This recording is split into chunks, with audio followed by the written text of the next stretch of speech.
Ya, pemirsa, kita telah sampai di segmen penghujung dialog kita siang hari ini. Pak Emmanuel, saya akan kasih kesempatan Anda untuk merespon. Tadi sudah ada beberapa kritik dari Mas Andi yang mengatakan sepertinya Pemprov Jakarta dalam mengurai kemacetan ini agak-agak trial dan error approach-nya. Gimana tuh, Pak? Sebenarnya kalau dibilang trial dan error juga bukan. Sebenarnya sudah ada apa yang akan kita lakukan. 3 pilar tadi pola transportasi makro. Tinggal sekarang adalah prioritas kita memang saat ini untuk pengembangan angkutan umum. Angkutan umum seperti apa? Angkutan umum memang massal dan apa seperti apa terintegrasi. Jadi kalau selama ini terintegrasi kita tahunya hanya terintegrasi trayeknya saja, rutenya saja. Kalau kita sekarang berpikirnya jauh lebih luas, lebih komprehensif. Terintegrasi tidak hanya dari rute saja, tetapi dari pelayanan, dari manajemen juga harus terintegrasi. Kita akan terapkan yang namanya etiqueting.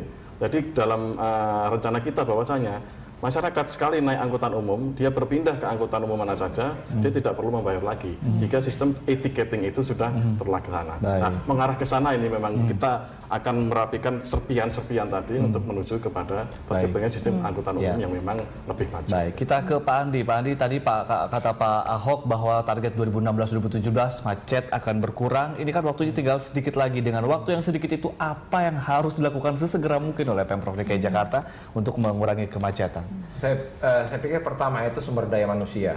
Jadi mungkin Pak Gubernur itu bisa melakukan semacam evaluasi terhadap sumber daya manusia di Dinas Perhubungan ya.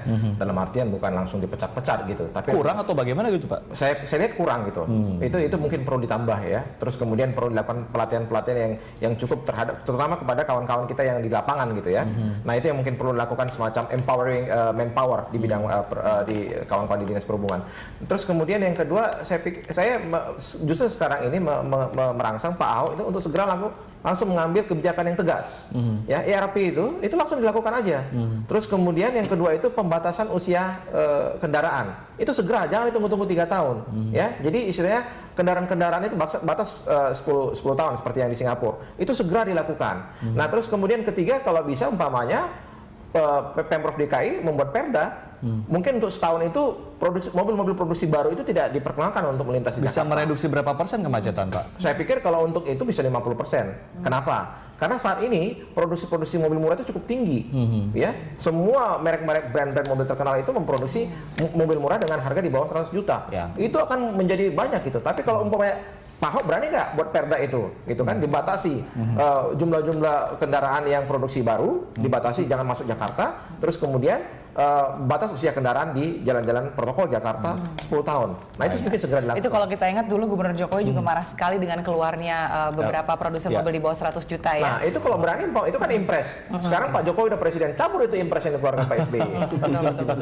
Oke. Ya, mudah-mudahan sejumlah sektor ini bisa saling bekerja sama karena tentunya tidak bisa dilimpahkan ke Pemprov saja ya. Ya, karena kan ada juga pusat juga harus tegas. Mungkin nanti Pak Andi dan Pak Emmanuel diundang lagi, tapi membahas kok sekarang udah tidak ada lagi di list negara termacet di dunia. Iya. Mudah-mudahan seperti itu ya. Pemprov DKI dalam akhirnya mengurai kemacetan, jadi kita nggak usah ngojek lagi di kantor ya. Nggak usah ngojek lagi.